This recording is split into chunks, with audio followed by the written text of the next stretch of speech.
person, at least for a few days, you get some bliss.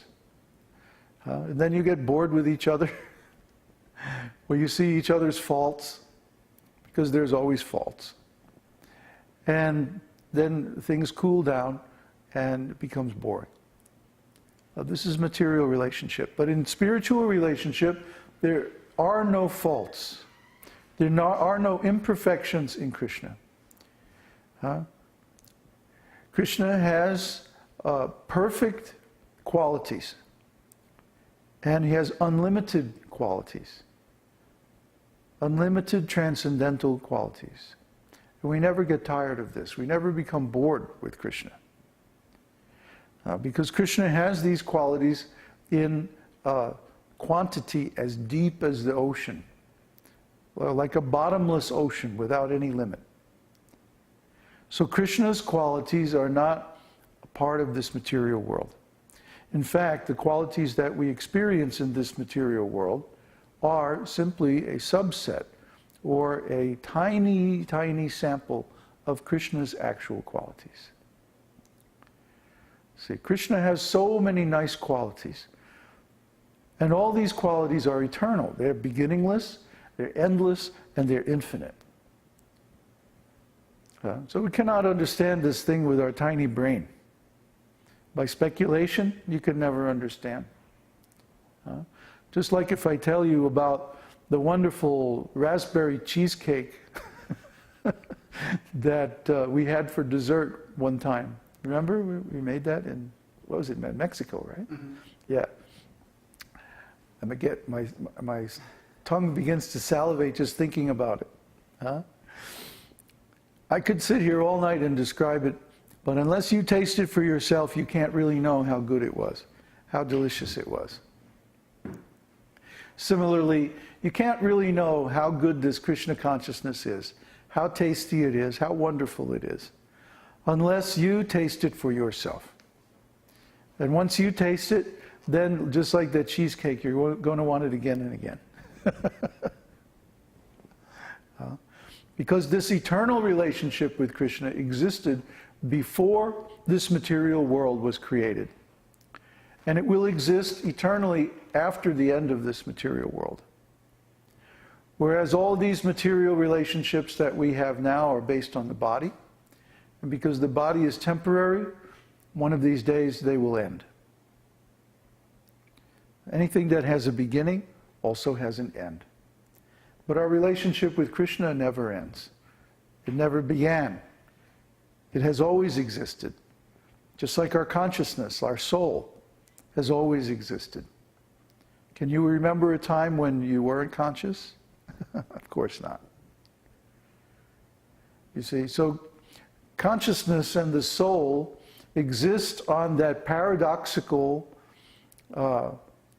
hyper-logical platform of transcendental existence, transcendental logic. The logic of love, the logic of absolute existence. This is a different ontology. It's a different world. It's a world that you can't find out by going out there through the senses. You can't even find it through the mind, through speculation. You can only find it by going inside, going within the heart, and coming directly face to face with God. This is the process of Krishna consciousness. Once you taste this process, once you experience this sweet taste, you don't want anything else. You only want to taste it again and again and again. We know so many devotees who maybe they had a bad experience in the temple or the organization or something like that. And so they went outside and then they tried to give up Krishna consciousness. They tried to forget about Krishna. They tried to avoid topics having to do with Krishna. But after some time, they find themselves coming back again and again and reading Prabhupada's books and chanting again and again. They can't stay away for very long. Because the taste of this Krishna consciousness is so nice. When the soul, being pure consciousness, is in touch with the dull material energy, Then there's suffering, a very deep existential suffering of the soul, because there's no reciprocation. There's really no relationship between the soul and material objects.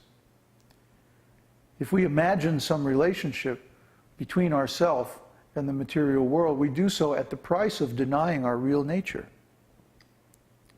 of pretending that we're this material body.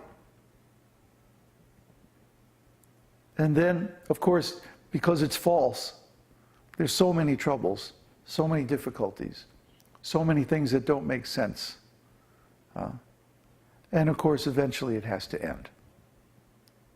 But when the soul, being pure consciousness, is in touch with the source of consciousness, Krishna, this is a fully compatible situation.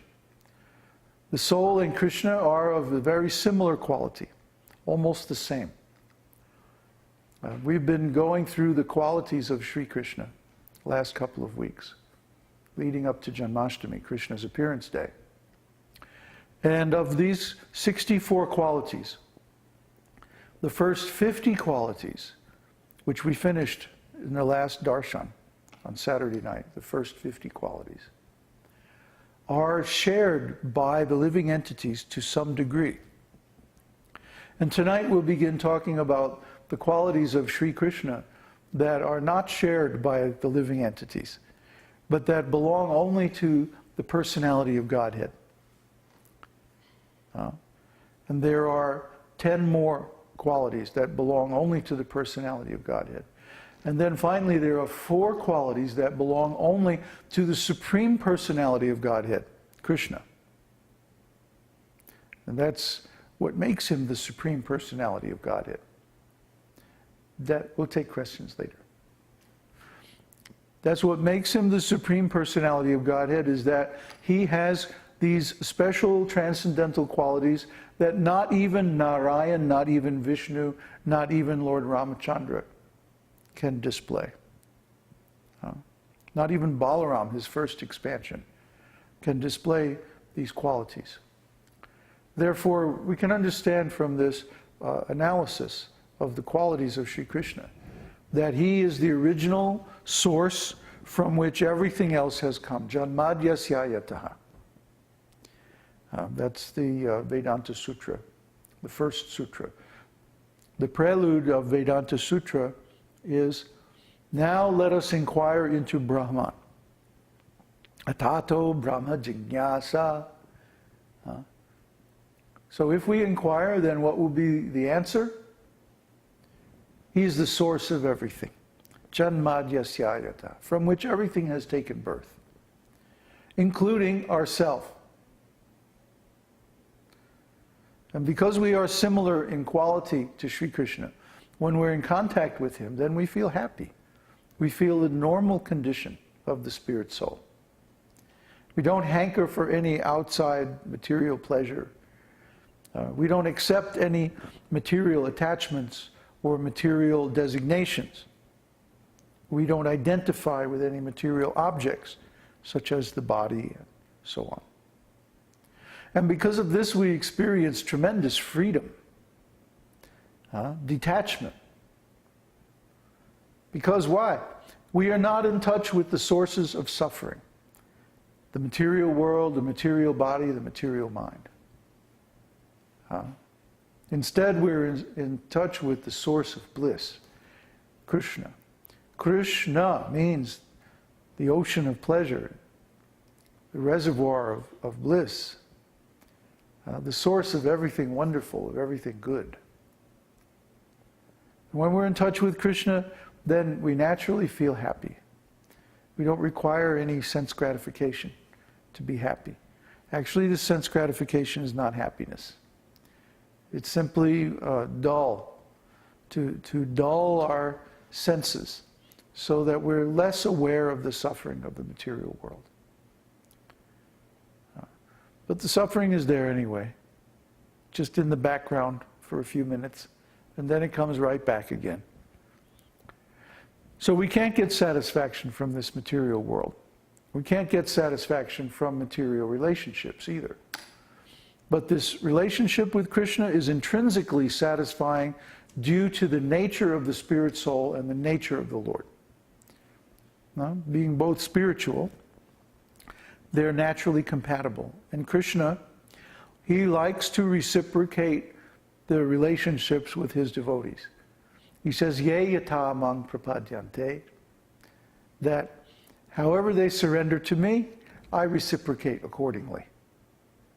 So he's not attached to any particular mode of relationship. He will accept devotional service in any mood or any style. As long as we follow the principles given in the scriptures, as long as we follow the system that Krishna has given of approaching a bona fide guru situated in the lineage from Krishna himself, and surrender, perform devotional service, and place relevant inquiry